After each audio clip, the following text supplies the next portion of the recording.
Hello, everybody. I hope you're having a wonderful Friday, the 30th of June, 2016. Last day of June, and the year is now half over. Hard to believe time is flying by so quickly. I hope you're all enjoying these little story time videos that I'm doing, telling you little stories, and some of them's got a moral to them. Some of them are just funny, and some of them, well, it's just it's just something I felt like putting on air. I've got one for you today that I was thinking about. This is kind of a funny story, but I don't know. I guess in a way it sort of has a little moral to it. It's called It Seemed Like a Good Idea at the Time.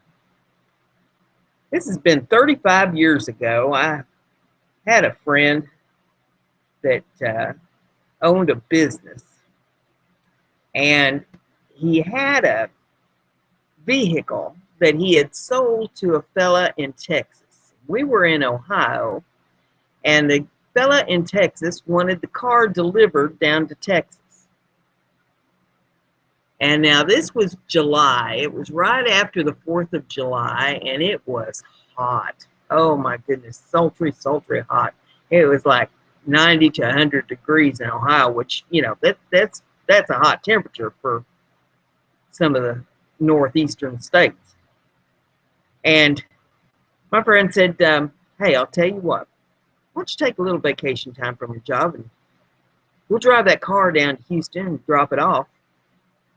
They said, and then we'll just fly back. Now, I had not seen this automobile, but I trusted my friend, and he told me the car was a Checker limo station wagon.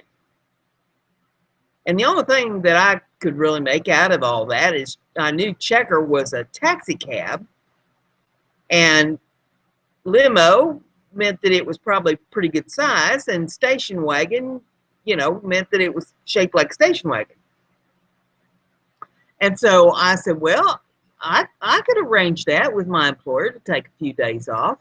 And so we set it all up, and the way we did it is he was going to pick me up from work. So I took the bus to work. I had my satchel with my clothes and stuff in it, and got on the bus, went to work, and he was going to pick me up after work and just pull up in front of the building. And I'm getting in, and off we was going. This was on a Friday. It seemed like a good idea at the time. He said, oh, yeah, it'll be fun. We'll have a ball. So I'm at work, and I get my day all finished up, and end of the day, I go downstairs in the building and step out on the sidewalk, and he pulls up in this awfulest looking thing you ever seen in your life. This thing was ancient. I mean, you know, it gave classic cars a bad name. It was in, poor looking shape. It needed a paint job badly, and it just looked awful. What choice did I have at this point? You know, I mean, I'd missed my bus, and here I was. You know, he's prepared to go to Houston. I told him I'd go. I've got my satchel in my hand, and well, okay, this is an adventure. So I get in the vehicle, and off we go. We hit the interstate, and this ramshackle thing to head to Texas. Sometime in the middle of the night, we was someplace down south. I don't know where we were, but we were both dog tired. Oh, and by the way, the air conditioner in this vehicle didn't work. We had stopped at one point and got a cooler and put some ice and some pop in it, and that was, you know, the only way we could really stay hydrated in this vehicle. No air conditioning in the summer. And so middle of the night, we stopped someplace. He says, let's get a little bit of sleep.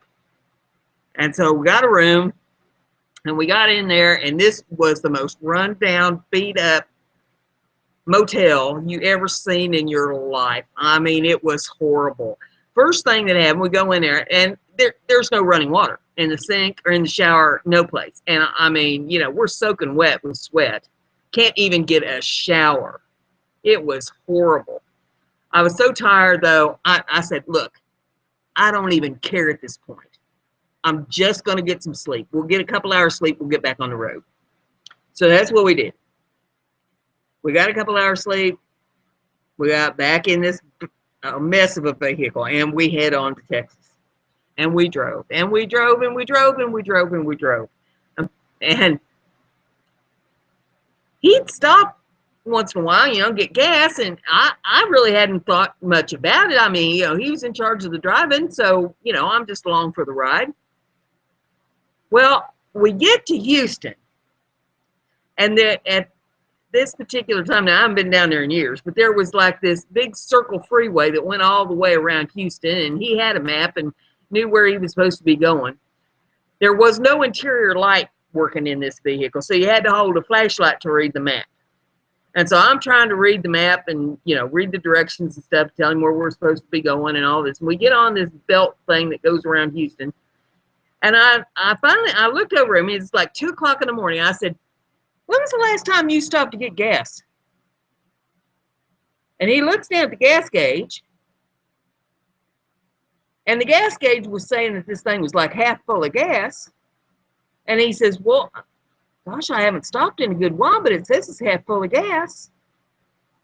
And we didn't get more than another 5 miles down the road, and this thing began to cough and sputter and carry on. She was out of fuel. And he pulls over, and as chance would have it, a taxi cab pulls up behind us because he says we're in trouble. And we get in a taxi cab. He takes us to a gas station. We got a gas can, got gas. We come back, put it in the vehicle.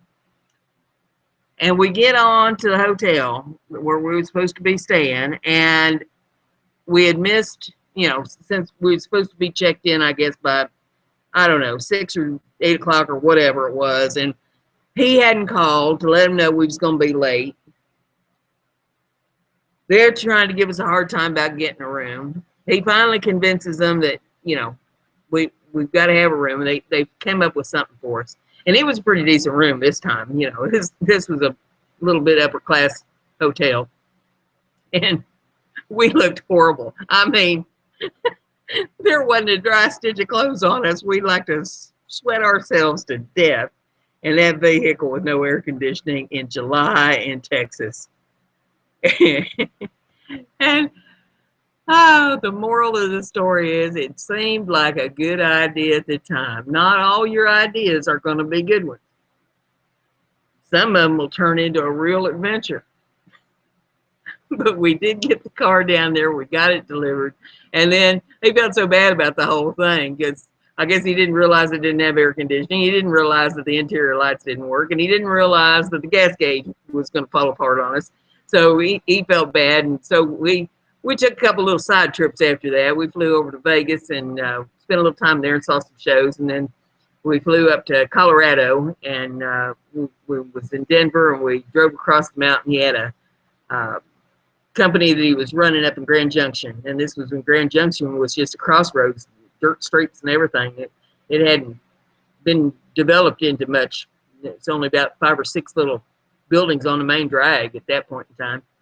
But yeah, we went over there and then we took a Cessna back across the mountain to Denver and caught a plane and flew to Atlanta. And in Atlanta, we flew back up to High.